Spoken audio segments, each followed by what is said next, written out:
정말 충격적인 언론 보도가 나왔습니다. 점점 북한을 닮아가고 있는 대한민국인데요. 지난 1일 대구 동아사에서 열린 윤 대통령의 부친 윤기중 씨의 49제 마지막 날 반야용선 태우는 행사에서 연기가 마치 구름 속 용의 입으로 들어가는 형상을 연출해 화제가 됐다라며 윤 대통령을 우상화, 신격화하는 듯한 언론 보도가 나오면서 국민들을 당황케 만들었습니다. 네, 반야용선 태우는 행사는 49제 마지막 날 위패와 새우탄벌 그리고 평소 소지품 각종 번을 넣은 종이로 만든 반야용선을 태우며 망자의 극락왕생을 비는 의식인데요. 네, 이 기사에서는 제보자의 말을 인용하며 처음 윤홍의 반야용선을 태운 연기가 현장을 회오리 치듯 머무다가 용의 입 모양을 한 구름이 다가오자 마치 용의 입속으로 빨려 들어가듯 연기가 사라져 갔다라는 황당한 내용의 보도가 나왔습니다. 네, 심지어 이는 윤홍의 혼의 기운이 용의 입으로 들어가듯 윤 대통령에게 마지막 기를 불어넣어주며 국태 민안을 기원하고 있는 의미로 보인다고 해석했다라는 충격적인 내용까지 실려 있는데요. 네, 그리고 또 다른 참석자의 말도 인용하며 앞에서는 보지 못했지만 뒤에서 행사를 참여하니 윤홍의 모든 것을 태운 반야용선 연기가 마치 용의 입속으로 빨려 들어가는 것처럼 보였다. 우연이라기보다 윤홍의 지극정성이 하늘에 다다른 것으로 고인의 나라 사랑과 자식 사랑이라는 것 외에 달리 설명할 수 없는 광경이다라는 충격적인 표현까지 나왔다고 합니다. 네, 한편 이 기사를 본 네티즌들은 이게 뭐냐? 북한 닮아간다. 우리 집 쿠쿠 밥솥도 연기는 저렇게 난다. 언론이 윤석열을 우상화하네? 여기가 북한이냐?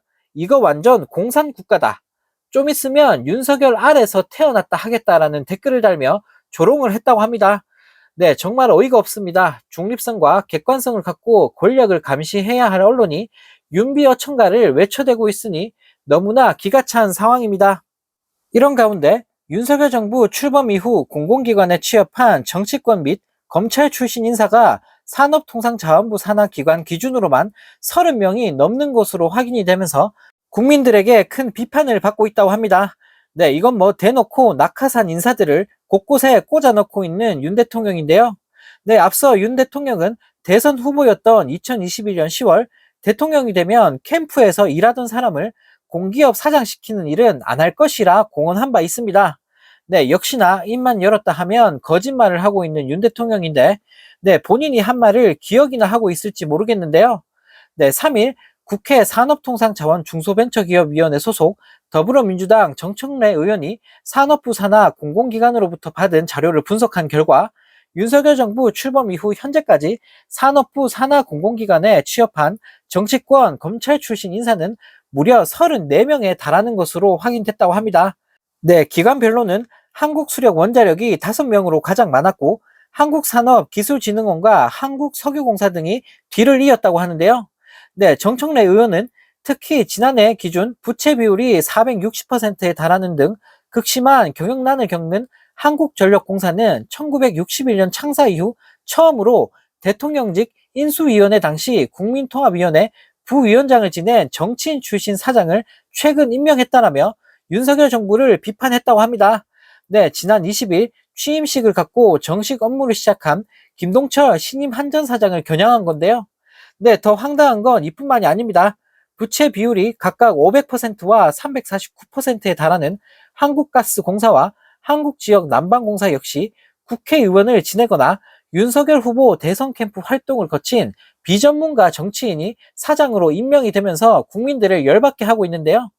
네, 정청래 의원은 적자로 경영난에 허덕이는 에너지 공기업에 정치권 출신 보훈 인사가 임명됐다라며 반카르텔을 외치며 낙하산 인사는 없다던 윤석열 정부의 큰 소리가 허언에 불과했다고 비판했다고 합니다.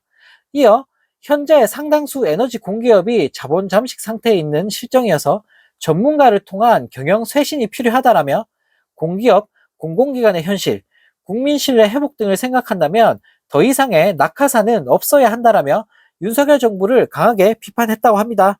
네, 정말 내로남불도 이런 내로남불이 없는데요.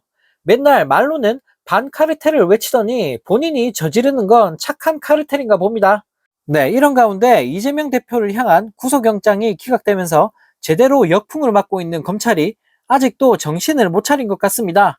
이재명 대표를 어떻게든 잡아 넣으려고 추석 연휴에도 출근을 했다고 하는데요. 네, 검찰은 할 짓도 참 없나 봅니다. 이 일 법조계에 따르면 서울중앙지검 반부패 수사 1부는 지난달 28일부터 시작된 추석 연휴 중 추석 당일을 제외하고는 대부분 출근해 보강 수사를 이어가고 있다고 하는데요. 네, 한편 이 소식을 접한 네티즌들은 경제, 외교, 안보 모든 게 다 엉망진창인데 이재명만 붙들고 뭐 하는 짓이냐? 꼭 일 못하는 것들이 휴일에 출근해서 연장근무 수당 받아먹지. 2년간 털었는데도 아무것도 못 밝히고 휴일에 출근하는 게 자랑이냐라는 댓글을 달며 검찰을 비판했다고 합니다.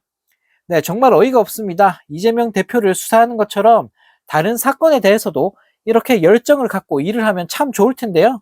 한동훈 장관과 검찰한테는 오로지 이재명 대표밖에 눈에 안 들어오나 봅니다.